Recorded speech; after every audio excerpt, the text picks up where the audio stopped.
Mixie ಜಾರಿಗೆ ಬೇಯಿಸಿರೋ ಪಾಲಕ್ ಸೊಪ್ಪು, ಹಸಿಮೆಣಸಿಕಾಯಿ ಖಾರಕ್ಕೆ, ಒಂದು ಅರ್ಧ ಟೊಮೆಟೊ, 1 ಇಂಚಷ್ಟು ಹಸಿ ಶುಂಠಿ, ಒಂದಿಷ್ಟು ಬೆಳ್ಳುಳ್ಳಿ, 1 ಹಿಡಿಯಷ್ಟು ಕೊತ್ತಂಬರಿ ಸೊಪ್ಪು, ಇದನ್ನೆಲ್ಲ ರುಬ್ಕೊಂಬರೋಣ. ಈ ಥರ ನುಣ್ಣಗೆ ರುಬ್ಕೋಬೇಕು.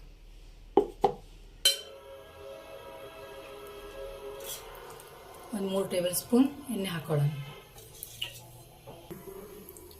ಗರಂ ಮಸಾಲೆಗೆ ಸೋಂಪು ಕಾಳು, ಜೀರಿಗೆ, ಚಕ್ರ ಮೊಗ್ಗು, ಏಲಕ್ಕಿ, ಚಕ್ಕೆ ಮತ್ತು ಪಲಾವ್ ಎಲೆ ಹಾಕೋಣ.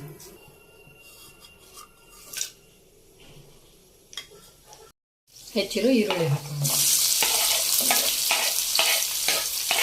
ಈರುಳ್ಳಿನ ಸ್ವಲ್ಪ ಫ್ರೈ ಮಾಡ್ಕೊಳ್ಳೋಣ.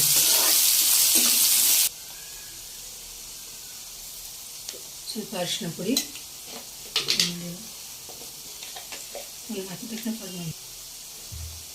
ಧನಿಯಾ ಪುಡಿ, ಉಪ್ಪು ರುಚಿಗೆ ತಕ್ಕಷ್ಟು, ಸ್ವಲ್ಪ ಖಾರದ ಪುಡಿ, ಹಸಿ, ಸ್ವಲ್ಪ ಗರಂ ಮಸಾಲೆ. ಇವೆಲ್ಲನೂ ಸ್ವಲ್ಪ ಎಣ್ಣೆಯಲ್ಲಿ ಫ್ರೈ ಮಾಡೋಣ.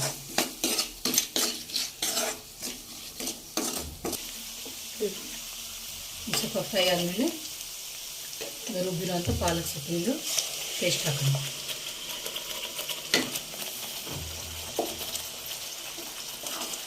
ಇದನ್ನು ಮಿಕ್ಸ್ ಮಾಡ್ಕೊಳ್ಳೋಣ. ಸ್ವಲ್ಪ ಕಿಚನ್ ಕಿಂಗ್ ಮಸಾಲ,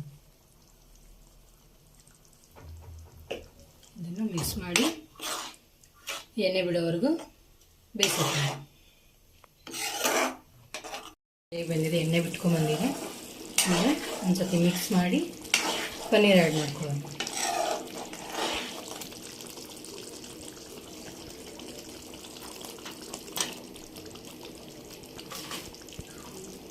ಈಗ ಒಂದು ಸತಿ ಮಿಕ್ಸ್ ಮಾಡಿ ಗ್ರೇವಿ ಯಾವ ಕನ್ಸಿಸ್ಟೆನ್ಸಿ ಬೇಕೋ ಅಷ್ಟು ನೀರು ಮಿಕ್ಸ್ ಮಾಡ್ಕೊಳ್ಳಿ. ನಾನಿಲ್ಲಿ ಚಪಾತಿ ಮಾಡ್ತಾಯಿದ್ದೀನಿ, ಸ್ವಲ್ಪ ತಿಕ್ಕಾಗಿ ಇಡ್ತೀನಿ.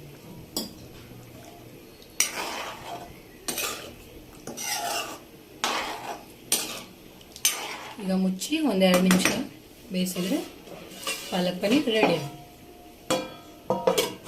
ಸ್ವಲ್ಪ ಫ್ರೆಶ್ ಕ್ರೀಮ್ನ ಬೀಟ್ ಮಾಡಿ ಹಾಕಿದರೆ ಪಾಲಕ್ ಪನ್ನೀರ್ ರೆಡಿ.